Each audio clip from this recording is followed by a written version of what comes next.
Hey everybody. So I'm using some of this new camo. I can't stop using it. I'm making a bag. It's going to be a little crossbody style single pouch bag. The inside though is Newbury Leather's new Italian Napa in this it's not quite maroon, but it's not bright red.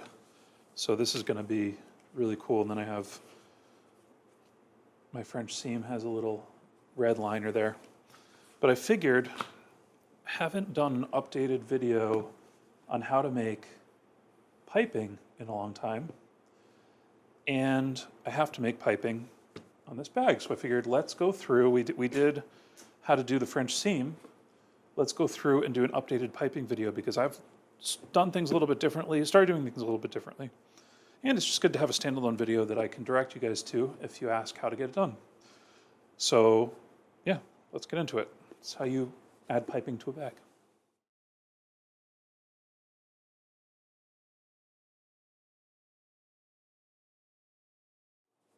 To start with, we're not going to be using our flap piece. We don't need that.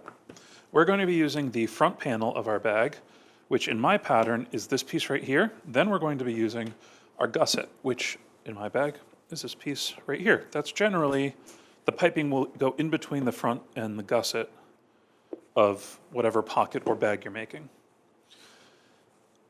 I have this made in camo.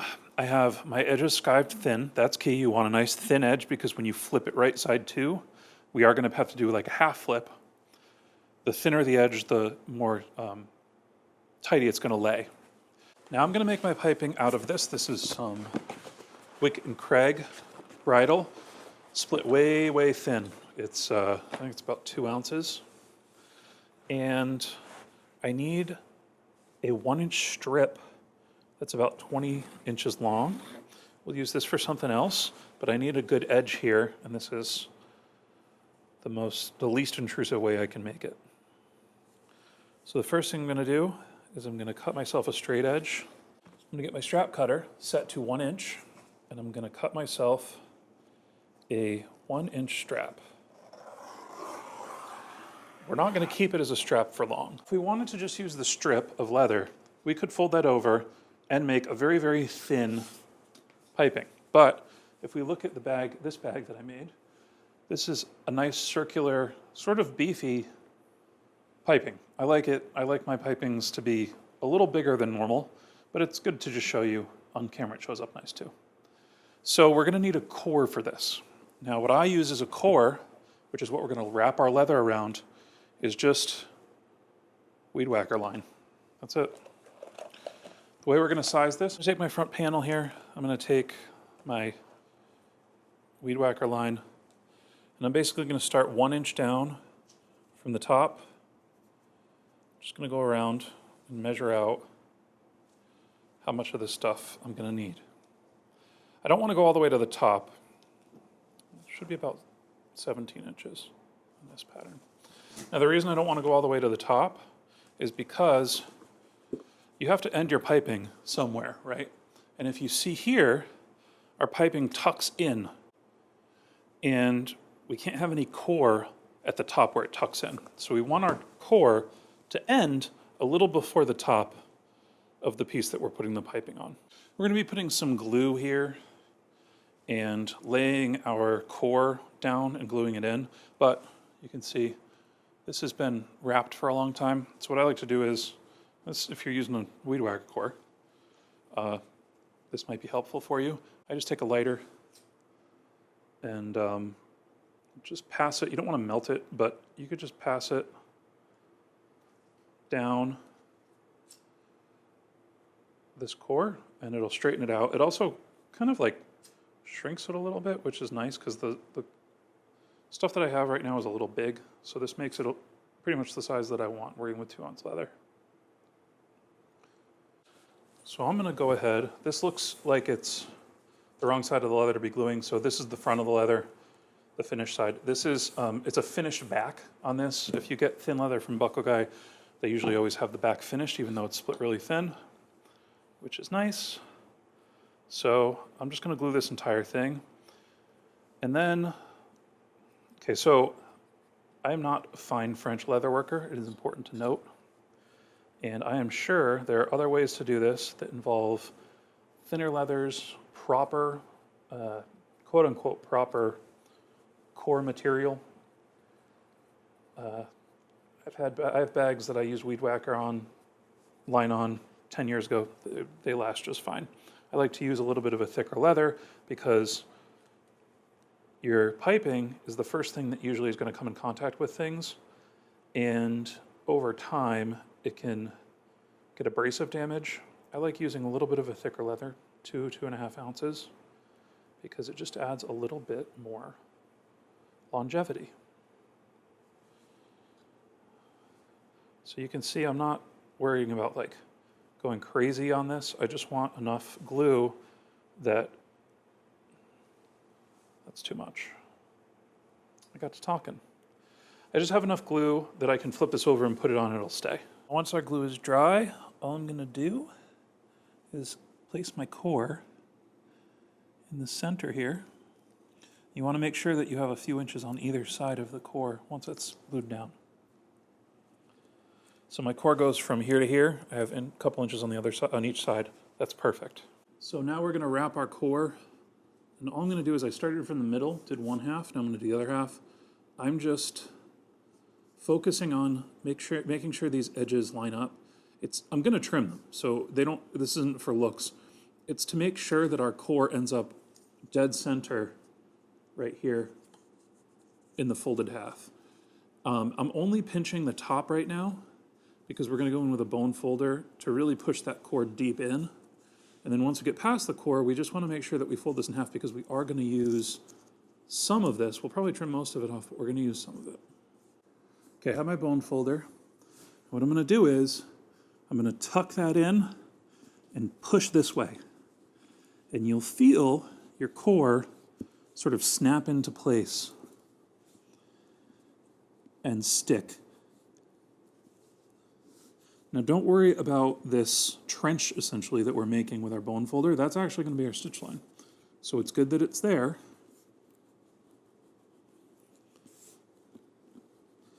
Then once we get past our core, just get that nice and flat.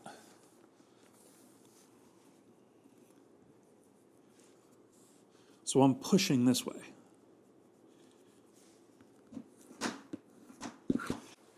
So we're gonna have to mark the center of our core. So our core goes from here to here.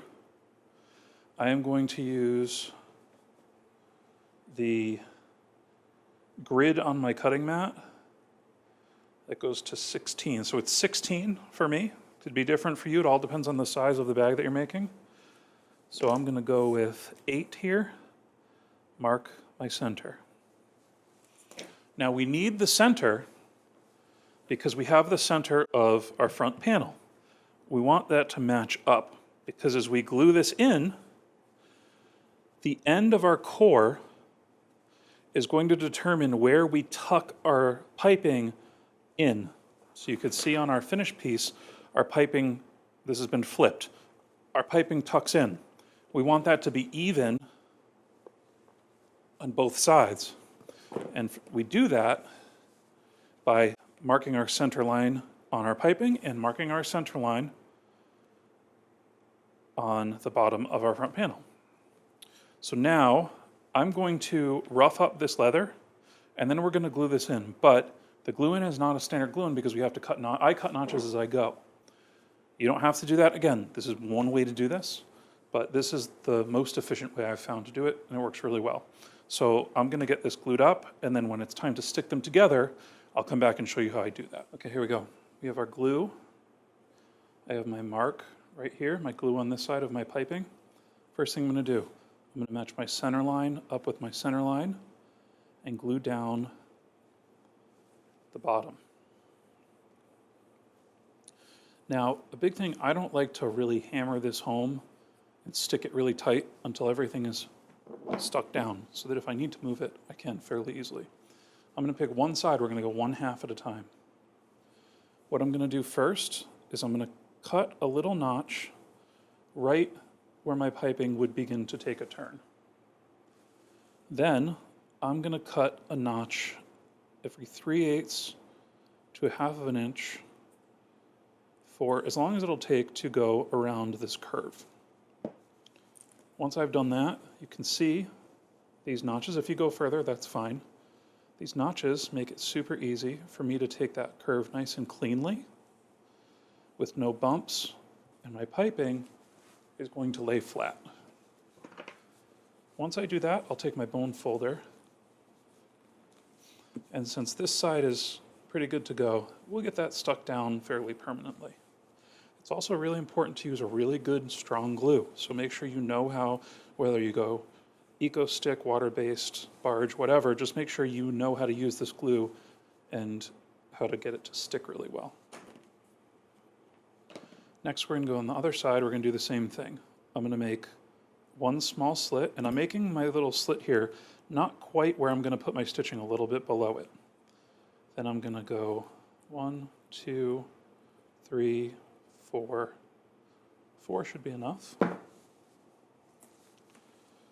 And I'm going to do the same thing. Now, if, as you can see here, we didn't make a slit, our slit is too close to this curve. So I'm going to unstick this side a little bit. I'm going to make another slit further in. Now we should be good to go.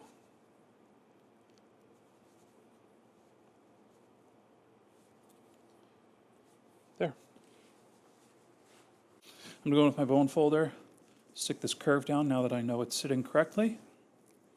And the big thing here is I haven't permanently stuck down where our piping ends at the top here. This is going to be the top of our bag.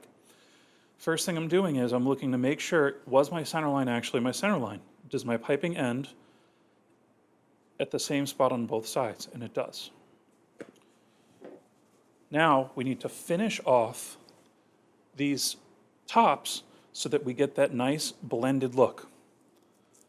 What I'm going to do is I'm going to cut a notch, a 90-degree notch. It can be over 90 if you want, right pointing at where my core ends. So my core ends right there, my notch is pointing directly at it. The reason we do that is it's going to allow us to fold our remaining piping out towards the end. Now this doesn't need to close up completely. You can see on this side to gradually taper off of the front of our bag. So I'm going to trim this so you can see the final product. There we go. You can see we have our taper. And I'm going to sew all this up so you see how it looks when it's put together. But I'll go through it again for you. So I'm going to lift my top. I'm going to cut a notch, making sure we don't cut our bag piece. I'm going to cut an arrow pointing at where my core ends. Then I'm going to stick this down so that it's tapering off of my bag body. I'm going to flip it over, and I'm going to trim off the excess. And we should see something like that. This is important if you want to really get a nice taper on your piping. You can see we have the taper here. Now it doesn't need to be perfect right now because when we go to stitch it, we can control how many stitching holes we stitch before we let the piping come into the piece. And I'll show you that next because I'm going to pre-punch my bag piece and my gusset. I don't glue these together. I punch this and I punch this and then I sew them together. This line that we made when we stuck down the core to our piping leather is going to be the groove in which we punch our stitching holes. Now, we're going to sew from the center up and the center up. So I'm going to place my stitching chisel so that one tine lines up exactly on this center. And then I'm just going to punch outwards, going all the way around. I'm using 5mm, but you can use whatever spacing you'd like.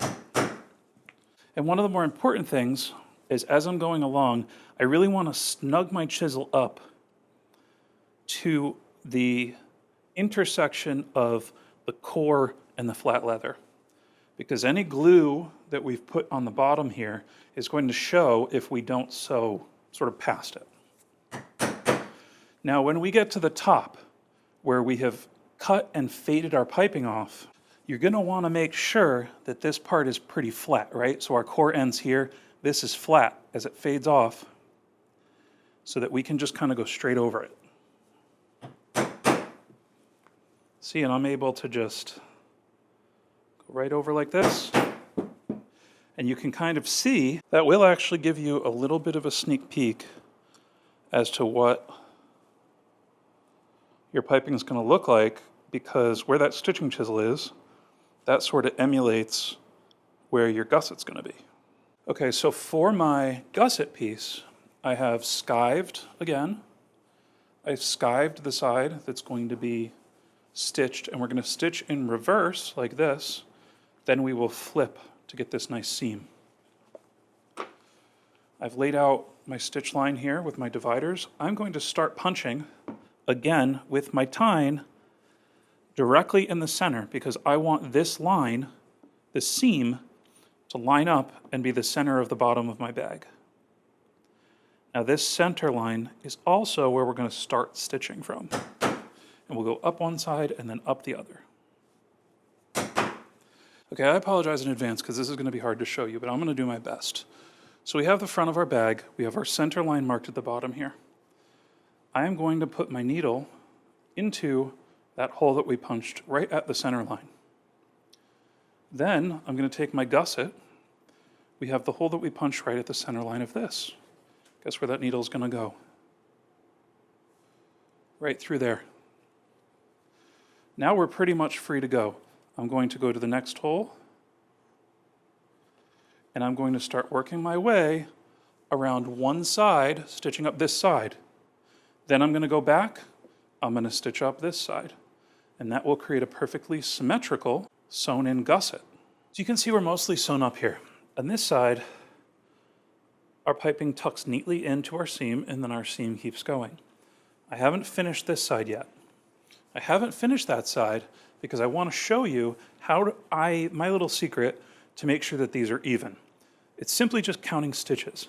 I have 2 stitch holes that are after my piping, and I have 1 more stitch hole on my piping. However, I know that on the first side that I did, there were 3 stitch holes after my piping ended. So even though I only have 2 on this side, all I'm going to do is simply tuck this in, and I'm going to make sure that all 3 of these stitch holes are sewn without the binding included. I'm going to make sure the binding is sticking out on the side, and we'll cut it off later. And that's why we want this piece of binding, we want our core to end right here, because then we can manipulate this to fit however we need it to fit, so that both sides fade out at exactly the same spot. I'll do my best to show you here. I'm going to put my needle in, then I'm going to go around, even though there's a hole in the piping there, I'm going to go around it and push it out of the way, so that my needle is only going to catch my gusset and my front panel. That will effectively push that piping out of the way, and I'll be able to cut it off after I'm done sewing. So I have that was 1 stitch, there's 2 stitches, and we'll finish up with a 3rd stitch.